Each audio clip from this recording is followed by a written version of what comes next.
I was saying, y'all, it's your boy Rico from Street Scores, and man, we finally got a win.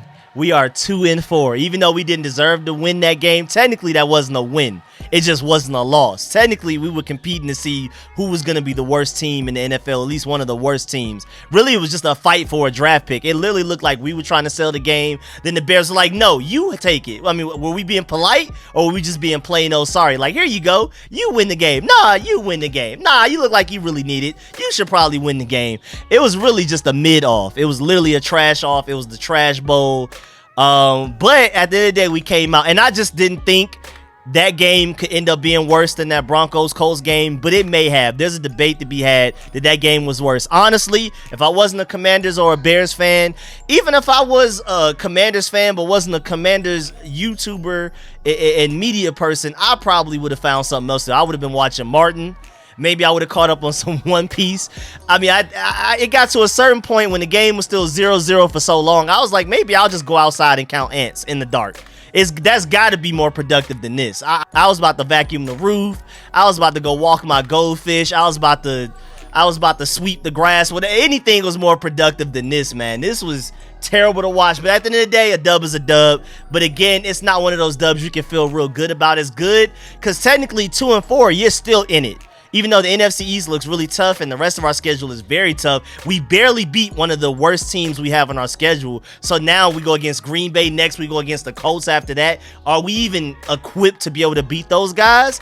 That's the problem with this. You won the game, but now what? You know what I'm saying? It's nice to feel good for a week, but looking into the future, what does this mean? Because again, it doesn't even feel like we won the game. It feels like, if anything, the Bears gave us the game. The Bears lost the game. We tried our hardest to lose the game. The Bears are like, nope, we're better at that than y'all. We may not be better at many things than other teams in the NFL, but we are better at losing.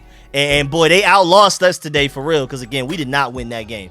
But y'all already know how these Rico of Street Scores breakdowns go, these game reviews go. We're going to talk about every player, every position group. We're going to start with the quarterback, work our way down. We're going to talk about the coaches and even special teams. So we're going to talk about literally all of the receivers, all of the offensive linemen, all of the tight ends that played today. We're going to go position group by position group in order, from quarterback all the way down the O-line, defensive line, all the way to the secondary. Y'all already know how these breakdowns go. But before we dive in all of that, make sure you subscribe to the channel, hit the bell next to the subscription button so you get a notification immediately.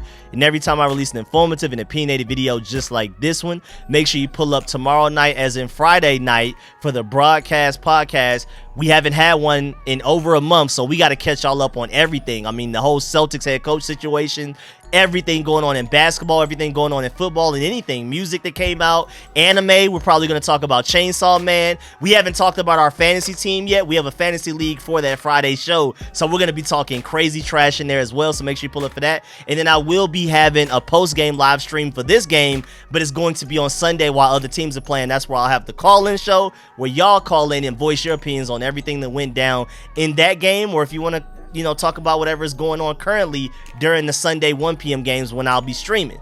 But yeah, man, make sure y'all pull up for all of the content, man, and stay tuned. Again, the broadcast podcast show Friday night, tomorrow night, talking about everything. Of course, we laugh about everything. We analyze everything, but our main point is the laugh. So make sure y'all pull up, man, and support. And without further ado, let's get it.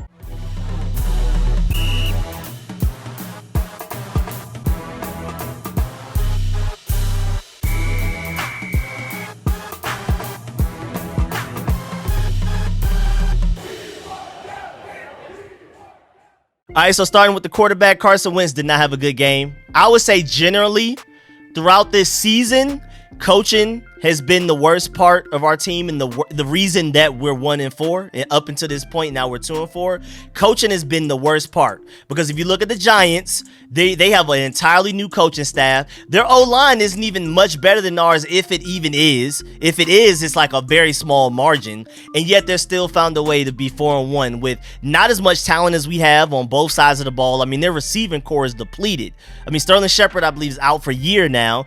Kenny Golladay hasn't done anything since he's gotten there, and I think he's even hurt. Kadarius Toney's probably hurt, not even getting the ball, even if he's not. I forgot he was even on the team. I mean, granted, they have Saquon Barkley, but again, their offensive line isn't even that good, and I will take our top 3 running backs over their top 3, even though Saquon Barkley is the best running back out of all of our running backs, but it's no excuse for how the Giants are winning, and we're not. We're 1-4 at a point. They were 4-1 at a point. We'll see what they end up being after this weekend, or they may actually be on a bye week. I'm not sure.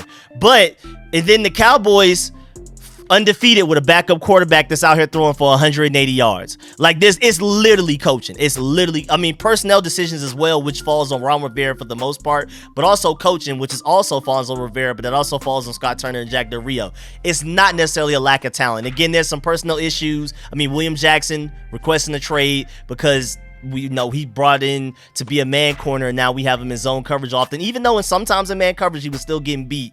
But still, personnel decision issues like that, where it's like, why did you even bring him in to be a man corner if you were gonna try to get him to play some zone? Like, why did you even do that? I'm pretty sure you didn't even tell him you were going to do that when y'all met up with him to sign him and talking with him and his agent over free agency before you signed him and things like that. So it's just a lot of stupid stuff like that even before we get on the field. But then once we get on the field, the coaching staff has just not been good, and it's hard to pinpoint exact plays and exact moments, even though you can. Some are obvious, but in general, there's just straight up bad coaching. That's been the majority of the reason why we've been losing. But up until this game, it was offensive line second. But this, and then Carson Wentz third. But this game, it was Carson Wentz second, and then offensive line and Curtis Samuel drops are probably tied for third and fourth. It's like neck and neck. But it was definitely Carson Wentz second. Again, throughout the season, Carson Wentz has been third behind offensive line and coaching. But today, the offensive line wasn't great, but it was good enough for Carson Wentz to go out there and put up more than 12 points. And honestly, we didn't even deserve those points. We only scored that touchdown because of a muff punt. So honestly, our offense was terrible. Our defense, it was good at times, but the bend but don't break thing breaks sometimes. And our problem is we look like a suffocating top 5 defense some drives, and then some drives we just give up an easy 40-yard touchdown to the corner of the end zone for no reason. Same thing against the Cowboys. Our defense played generally well for the most part of the game, but then we gave up a couple of explosive plays, and then now a team has scored 21 points on us, 20 plus points on us with a backup quarterback. It's literally the explosive plays. We can limit those. Our defense honestly isn't as bad as it seems. But I mean, back to the offense, it's 12 points is just like, what's really going on, man? Please, somebody please tell me what's going on. I mean, we're about to break it down position group by position group and player by player, but I mean, 12 points against the Bears. We're literally like regressing. 12 points against the Bears, 17 against the Titans, 10 against the Cowboys, 8 against the Eagles. We're not getting better. I mean, once we scored 17 points against the Titans, I was like, maybe our offense going in somewhat of a right direction. Nope, it's been terrible. Last time we had a decent offensive output, it was 27, and we didn't even score a single point in the first half in that game against the Detroit Lions. We scored all 27 points in the second half. It's literally inexcusable. Like, our offense is really bad. But let's go ahead and get to it. Again, starting with Carson Wentz, the quarterback, he's second most to blame for us almost losing this game. We shouldn't have won it, honestly, but one of the main reasons we shouldn't have, even though we did, is Carson Wentz just had a bad game. I mean, he was severely inaccurate. Even when the offensive line did give him time, he was underthrowing people, overthrowing people. Thank goodness Cole Turner is 6'6" and can make catches like that, man, because that first throw to him in the first quarter should not have been caught. I mean, if he would have thrown that to really anybody else on the team, that's probably not caught. And that's literally why you draft a Cole Turner. But still, like, Carson Wentz, you got to get your accuracy down. And it literally seemed like he got a little bit more accurate after he hurt his hand, but he was still very inconsistent. But he wasn't as bad after hurting his hand as he was before hurting his hand, because before he was hurting his hand, he was missing wide open people with plenty of time in the pocket for literally no reason. It was terrible. So it's really not much to say about Carson Wentz other than the fact that, like, is it time to move on? Because, like I've already been saying, I don't want to get to the draft and we're not going to draft a top quarterback because we're like, well, we haven't had a chance to see what Sam Howell can do. If Carson Wentz doesn't look like the guy, and we already know if he plays 70% of snaps this season, that third round pick we're supposed to get the Colts turns into a second round pick that we give the Colts. And so between that and giving Sam Howell enough games to show what he can do, and if it's just time for us to go get another quarterback, especially if it's another regime, if everybody gets fired, we're more than likely moving on from Sam Howell and getting another quarterback anyway. You might as well see what you have in Sam Howell to see if you could at least trade him for something. You know what I'm saying? So at the end of the day, if Carson Wentz continues to play this poorly, regardless whether the offensive line is good or bad, no matter what, if he keeps doing this, you might as well at least throw somebody out there with some legs. And Taylor Heinicke sounds fun, and maybe you can throw Taylor Heinicke if you hope that we can somehow still make the playoffs, even though it's very ugly, because we struggled like this against the Bears and barely beat them by 1 inch with Benjamin St-Juste almost allowing that touchdown. But it was still a great play, got his hand up in there to force the incompletion. But like, we're 1 inch away from losing to one of the worst teams on our schedule, and it's just like, if we could barely beat them, how do we expect to beat the Packers, the Colts, the Vikings? We play the Eagles again, even the Texans, I'm scared, even the Falcons. The Falcons are a far better coached team. They have less talent than us, but they're far better coached, and that's why they've had so many close games with great teams. Their coach never gives up. Then we play the Giants, bye week Giants. Far superiorly better coach than us, and I mean, us stopping Saquon right now, we already know what Daniel Jones does against us. He turns into Mike Vick against us. Then 49ers, I mean, they're starting to stockpile injuries, but I mean, we're not that healthy either, and they're still a really good team. The way they beat the Rams made a statement. Then the Browns, after Deshaun Watson has had a couple of games back into the NFL, he'll probably be warmed up by then. And then the Cowboys, probably with Dak Prescott, is not going to be any easier. So it's like, if you struggled against the Bears this bad, who do you expect to beat on the rest of the schedule? So back to my main point, it's just like, it's cool to win the game, but it's like, now what? And so, I mean, you throw Taylor Heinicke out there, and maybe he wins you a few of these games, but if it doesn't result in the playoff berth, what really did it do? I mean, honestly, there's benefits to, first of all, higher draft pick, and also you get Ron Rivera and company fired if that's what you want to do if they lose games. But if you want to go out there and still compete, and I'm having fun, we still technically only have 4 losses. Maybe Carson Wentz turns it around. Maybe Taylor Heinicke provides that spark, because my main point is, and that's what I wanted to get to, is that Carson Wentz is slow. And at the very least, Taylor Heinicke and Sam Howell, when they run the read option, they could potentially actually get the first down. And even if they don't keep it, they're a threat to get the first down. So defenses actually believe it, and that opens things up for Brian Robinson, Gibson, or J.D. McKissic to actually run the ball if he hands it off, or to just keep it and throw the ball. It moves the linebackers up. But right now, Carson Wentz, you saw how slow he was on that read option we ran to the left in the red zone. Nobody believed that was going anywhere. So it's just like, Carson Wentz, you still deserve a chance to keep going, but if this continues for like 2 more games, you gotta go. And I already know a lot of people want him benched right now and feel like he shouldn't even played against the Bears, because honestly, the best time to start a Sam Howell is against a bad opponent. So if Carson Wentz still looks bad against the Packers, Colts, and Vikings, and Eagles, maybe against the Houston Texans, somewhat of an easier opponent, maybe that's the time to throw out Sam Howell so he can play the Texans and Falcons, and then maybe he gets ready, maybe he gets curb stomped against the Giants, but then he'll have a bye week to get ready for the Giants again. You know what I'm saying? So that's probably the window of when they would possibly throw in Sam Howell, for those of y'all that are curious and that want it to happen. And again, I see the intrigue with Taylor Heinicke if you're trying to save the season, but at this point, I prefer to just throw out Sam Howell so I know what we got in him. If he doesn't work out, draft the guy in the draft, or be aggressive, or whatever you got to do. Trade up, even if you win enough games to where you fall out of top quarterback territory. Trade up, do whatever you got to do, whatever. Or if you lose games, you have a high draft pick. Maybe you take an elite player outside a quarterback that's a really talented class. I mean, I don't think we'll be bad enough to get Will Anderson, but that would be great. I mean, honestly, that's not one of our biggest needs, but that's just one of those elite players. It's going to be really hard to pass up on them. But there's great receivers, even though we don't need them.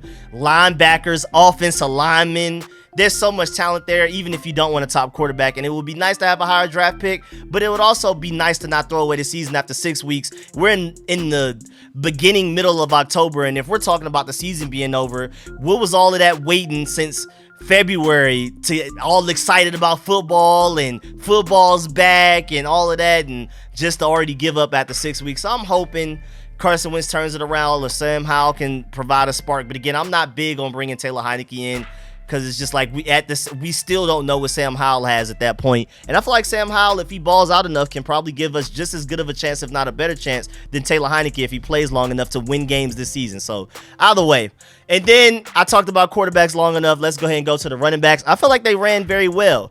My main thing, I mean, individually, I loved what Brian Robinson did, breaking tackles, the touchdown he got. That first down that he got when we first got the ball with 2 minutes and like 20 seconds left, they still had the 2-minute warning, and the Bears also still had 3 timeouts. That first run on that drive was like 2 arm tackle breaks and kind of like carried a guy to the first down.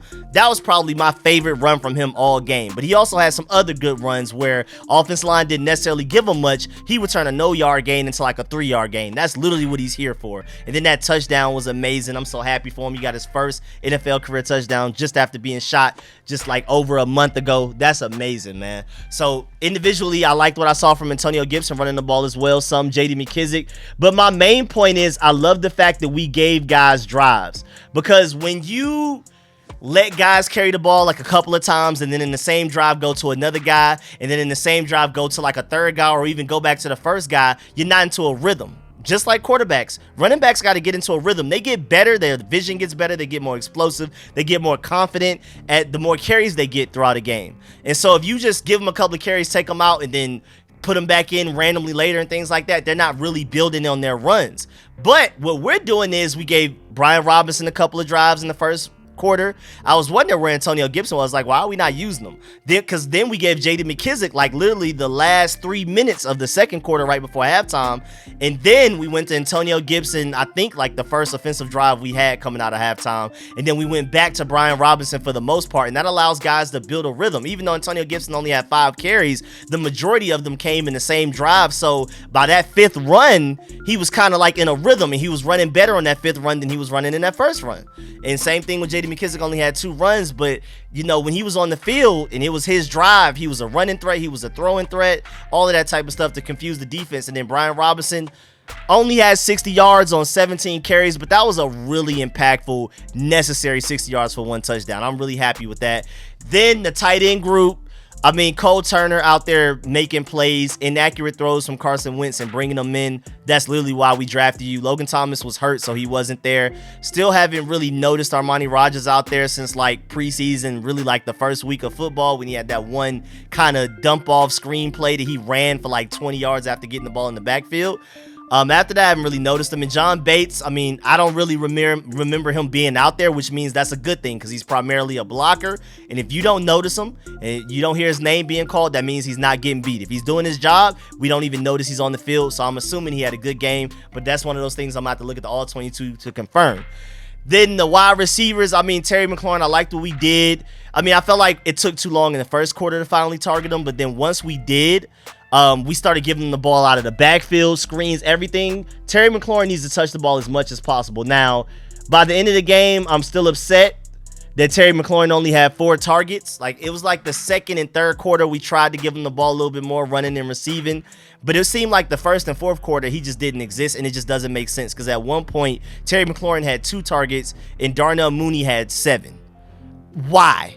I hate the excuse that we don't throw the ball to Terry McLaurin because defenses know that's our best receiver, so they game plan against it. Well, Darnell Mooney is not only the Chicago Bears' best receiver, he's technically really only one of their really good ones. I mean, the Pettis is decent, and Cole Kmet as a tight end is decent, but there's a big gap between Darnell Mooney and the rest of those guys, in my opinion. So clearly, when we're entering this game, we know stop Darnell Mooney, force Justin Fields to throw the ball, and yet the Bears found a way to target Darnell Mooney 12 times. He ended up with 7 catches for 68 yards. Impactful game. Even Dante Pettis, 7 targets, 84 yards on 4 catches. Whereas Terry McLaurin targeted 4 times, 3 receptions for 41 yards. Like, that's unacceptable. That's literally unacceptable.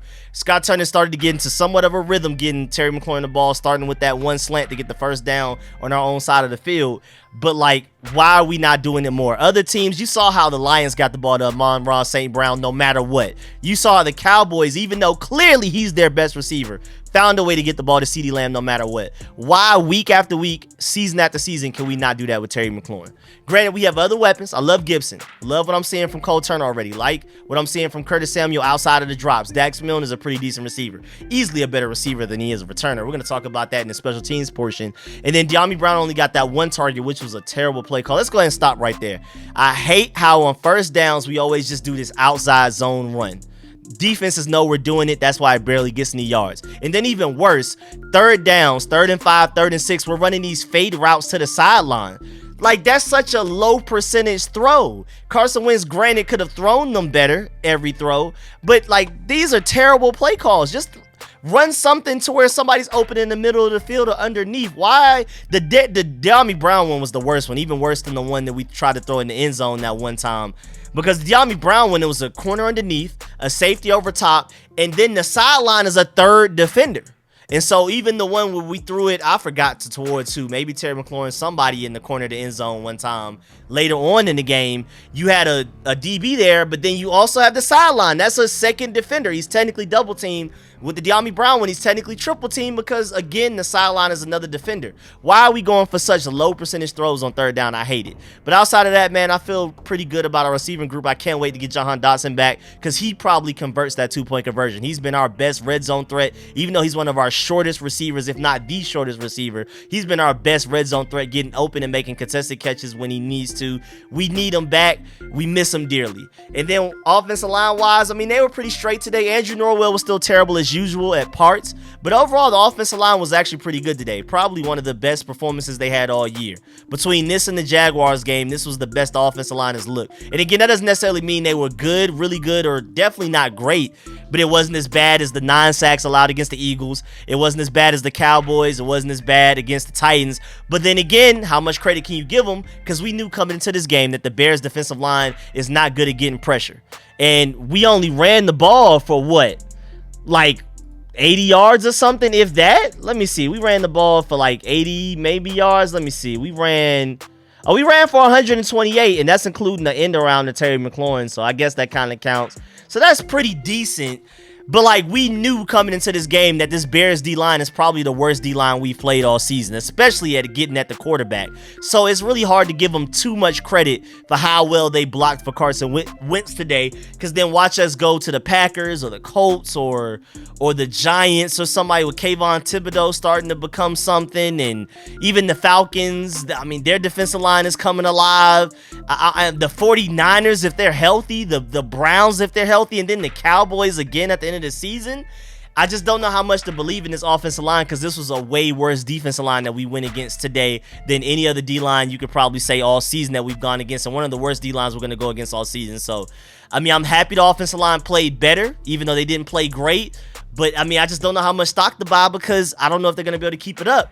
And then moving on to the defense, the defensive line was great for the most part. There were times where it was just like, where's the pressure? Why is Justin Fields allowed to run like this? But at times they were pretty disciplined.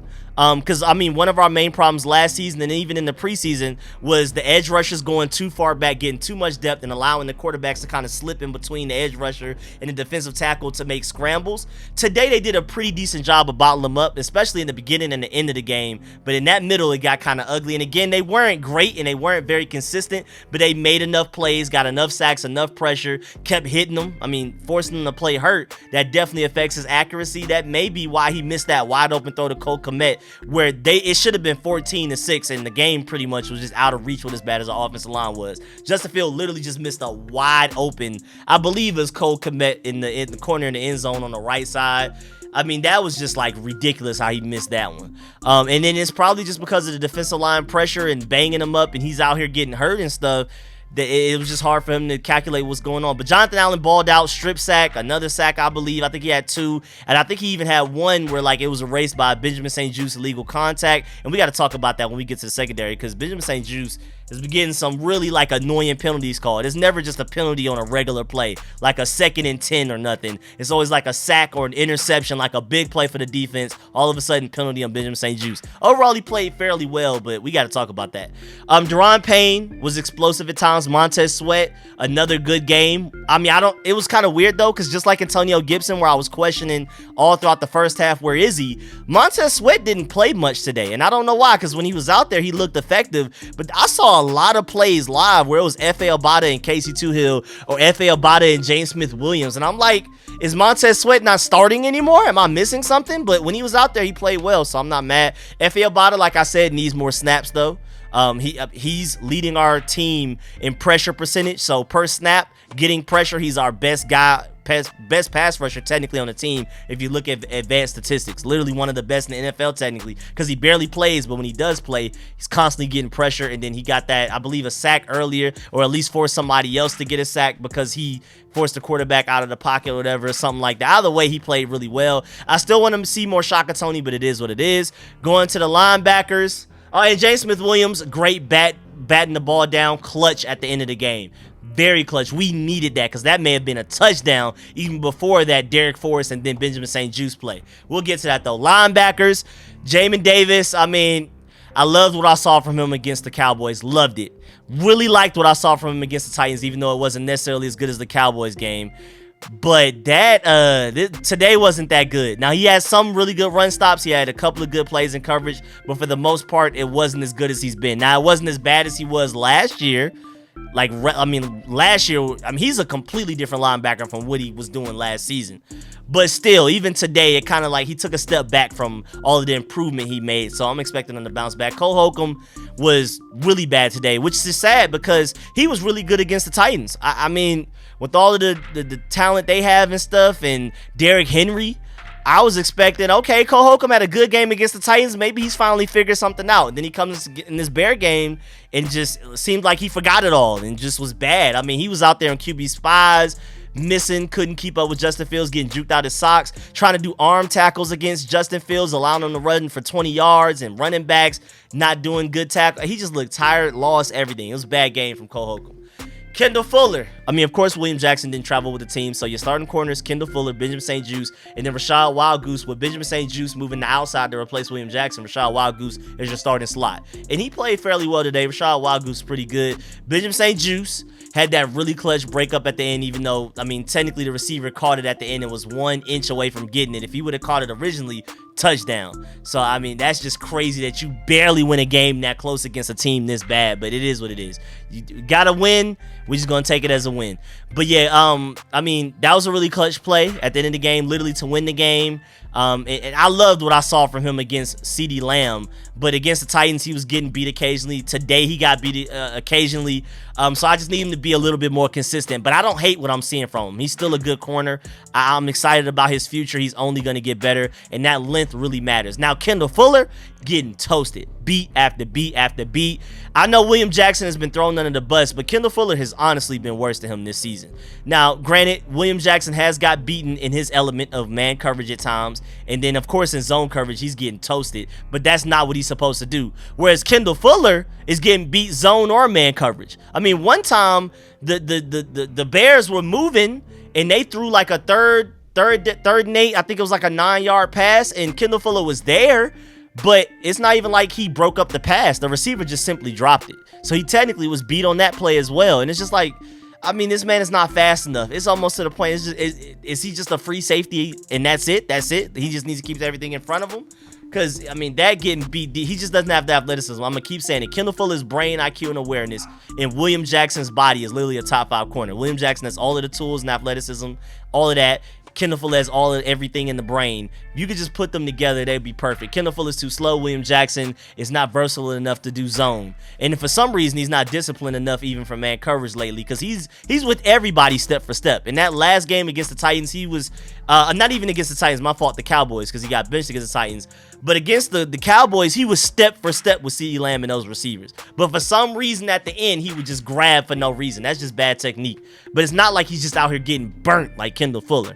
So, I know I'm talking a lot about William Jackson even though he didn't play, but I'm just trying to prove the point that Kendall Fuller is not much better. And don't be surprised if we move on from both of those guys at the end of this season, because that would save us over $25 million worth of cap space that we could put towards repaying Deron Payne, keeping Cole Holcomb, keeping Cameron Curl, putting some money aside for Chase Young, or even going to go sign some free agents like some offensive linemen, please, or I don't know, something. Some secondary, another secondary player maybe for cheaper. But again, don't be surprised if we let Kendall Fuller, William Jackson go or trade them or whatever, save money, and then draft some corners high in the draft or be really aggressive for some other corners in free agency.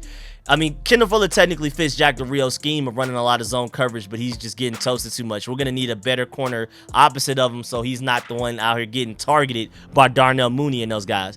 And then safety-wise, Cameron Curl is, man, I don't know where we'd be without him. Every time I noticed him on the game, he was making a play. And sometimes it was even like somebody else's responsibility. Cameron Curl was so smart that he went there and helped that guy out because they missed their assignment. Cameron Curl came in and made the play.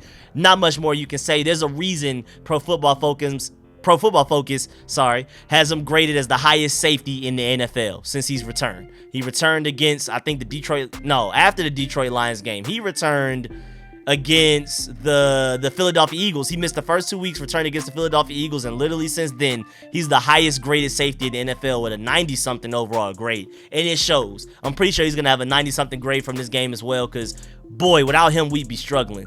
Bob McCain didn't really notice him, so I guess that's a good thing he wasn't getting beat deep and things like that. He did have a really bad missed tackle. I think it was like 3rd and 10. The Bears ran a screen pass. He was right there, could have had him for only like a 6-yard gain. Tried to tackle him with his hands instead of his body. Standing straight up, too. Like, no bend at all. No attacking the waist or nothing. The core of the ball carrier, nothing. Just standing straight up, trying to grab him. And then Buddy ends up carrying Bobby McCain and running through him for the first down for like 5 more yards than he should have gotten. So other than that, I really didn't notice Bobby McCain doing anything wrong. But with DBs, you got to look at the all-22 to really get a good idea of what really went down. So it's hard for me to really assess them. And then Derek Forrest, I mean, was out of position sometimes. I remember one time Cole Holcomb got beat because he was the underneath guy in the zone. Derek Forrest was the above guy. He should have been there a little bit sooner. But outside of a couple of plays, I think he had a really good game. And like I mentioned earlier, he had that very clutch breakup in the end zone, because that was literally a good throw by Justin Fields, and that was literally a catch from the receiver. And Derek Forrest literally broke that up. And we ended up winning the game because of that, because the play after that, Benjamin St. Juste makes the game-saving play. That was just a really clutch 3 plays in a row. James Smith-Williams bat down, ball, I believe. Derek Forrest bat, ball down, break up. I mean, receiver literally has it in his hands. Without Derek Forrest, that's an easy touchdown. And then Benjamin St. Juste with that last play. That was literally 3 plays made. That was not like a bend but don't break. That was no, if nobody else is going to make a play, I'll make it myself type of thing. And we need more of that from everybody. And hopefully when we get Chase Young back, we'll start to get that more just from him alone, but also just the defense in total. But those were just 3 plays made. That wasn't like Justin Fields made mistakes. That wasn't like Jack Del Rio out-schemed the Bears offensive coordinator's play calls. That was just literally 1v1. James Smith-Williams made a play on the offensive lineman. Derek Forrest made a play on the receiver, and then Benjamin St. Juste made a play on the receiver, and we need more of that. We have the talent. It's the coaching. It's clearly the coaching. Of course, there's some talent we need to improve on, like, replacing the corners with some better corners, getting some better offensive linemen, especially left guard, because Andrew Norwell's still getting beat out here. And Tyler Larson, the fact that him and Sadiq Charles got beat by Roquan Smith that one blitz play, that was embarrassing from both of them. But it was more so embarrassing for Tyler Larson, because we've been complaining about Nick Martin for the past couple of weeks, and then you come in and do that. But overall, he had a better game than Nick Martin ever had, so I'm not too mad at him, but that was a really bad play. But yeah, we need upgraded talent. We do. But at the end of the day, it's not because of the lack of the talent while we're losing. It's coaching more than anything else. Again, there's teams out there with less talent than us winning games. I heard the Falcons are easily less talented than us on both sides of the ball. Almost every position group you can point at and say we have the better team. A.J. Terrell's better than any corner we have, but overall, our secondary is still probably better with Cameron Curl and all of the guys we have. Derek Forrest, Benjamin St. Juste growing and improving. Honestly, maybe you can give the Falcons the edge on linebacker, maybe, but like with Cordero Patterson out, their run game is struggling. But they're winning games, or they're at the very least close to winning games against really good teams like the Buccaneers, because their coach is coaching their tail off. Their coaches are going crazy. Our coaches aren't. It's literally that simple. So I blame everything on coaches. Even after a win, I blame the coaches. And I just saw a report that Commanders head coach storms out a post-game press conference after defending Carson Wentz.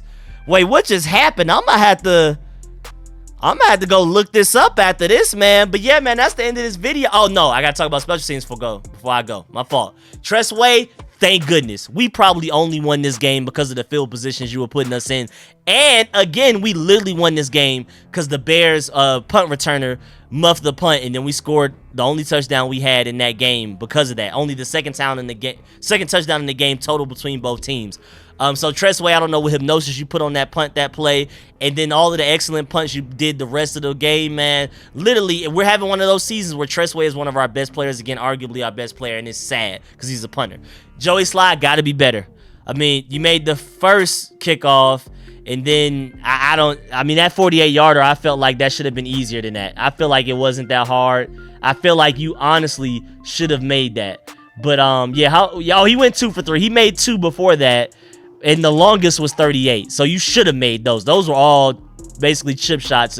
You could have thrown that in there. But that 48-yarder, you got to make that. So you got me nervous, definitely, because you looked really good. You didn't miss a kick last year except for the one that got blocked. So I don't know why in the preseason you've been struggling. I don't know why this season you've been struggling a little bit. But can you please go back to your last year self, because you were automatic. Then Dax Milne, return game, I mean, it's not really much to say other than the fact that we got to stop this. Dax Milne returning is awful. I'm so happy Antonio Gibson's back there on kickoffs. That was the one explosive-looking kickoff we've seen all season from this team. Thank goodness Brian Robinson's healthy enough to take all of the carries for running back, so Antonio Gibson can be our primary kick returner. Now we just got to find somebody for punt returner, because Dax Milne, I keep saying it, he's an automatic fair catch. Whether he fair catches it or not, even when he doesn't, he's barely moving the ball further than where he initially got it. Automatic fair catch, and then even sometimes he makes the wrong decision catching the ball when he should have let it go out into the end zone for a touchback, or not calling a touchback, or not calling a fair catch and catching it when he should have, and now the ball's just dribbling down the field even worse for worse field position for our offense. So Dax Milne, this is just not it. You're not explosive. I feel like I'm faster than him when he's running. He had that one good return, but honestly, that was just because it was just way better punt blocking in my opinion. I'll look at it at the all 22, and I'm not trying to hate on Dax Milne, but honestly, it just looked like the punt blocking was so perfect there. For DeAndre Carter, that's probably a touchdown. For Dax Milne, it's his best punt return of the season probably, which is only like 15 yards. But I'm glad he still did it. Shouts out to him for that one punt return. But for the most part, man, he's not explosive enough. This team is playing it safe in every way possible. The way we built this organization, our personnel decisions, free agency, the way we draft, and Dax Milne as a punt returner playing it way too passive. The only positive is, well, at least he doesn't muff punts, and now that looks like an even better attribute than I thought initially, because now you got the Bears punter muffing punts, and Dax Milne doesn't at least do that. But at the end of the day, he also doesn't provide you any spark of excitement, any explosiveness. He's never going to flip field positions, ever. I think at most he'll ever get on a punt return is maybe 20 yards, a kickoff return, anything. And so, yeah, he doesn't muff punts, and that's literally what lost the Bears the game. But golly, can we get somebody that can do both, please? It's the NFL. Somebody hungry, trying to feed their family, trying to make it, has to be able to not muff punts and be explosive at the same time. And again, I would have paid DeAndre Carter double what the Chargers are giving him. I would have just gave him a Lambo on top of it just in case. I don't understand why we didn't bring him back, but it is what it is, man. This team always overthinks things and plays it too safe. It's a weird combination. But yeah, man, that's the end of this video. Please get in the comment section. Let me know how you feel about everything discussed in this video. Please get in the comment section. Let me know how you feel about this game. Is it time to move on from Carson Wentz even after a win? Also, please leave a like on this video if you liked it. If you learned anything, I appreciate everybody that pulled up to the live stream during the game for the play-by-play analysis. Again, pull up Friday night for the broadcast podcast. Pull up Sunday afternoon, my fault. During the 1 p.m. games, I'll do the call-in show. And of course, man, I appreciate all the support, man. Shouts out to all of my sponsors, especially my Pro Bowl sponsors. Names scrolling on the screen right now. Shouts out to everybody that donated during the stream. I'll catch y'all later. I'm out.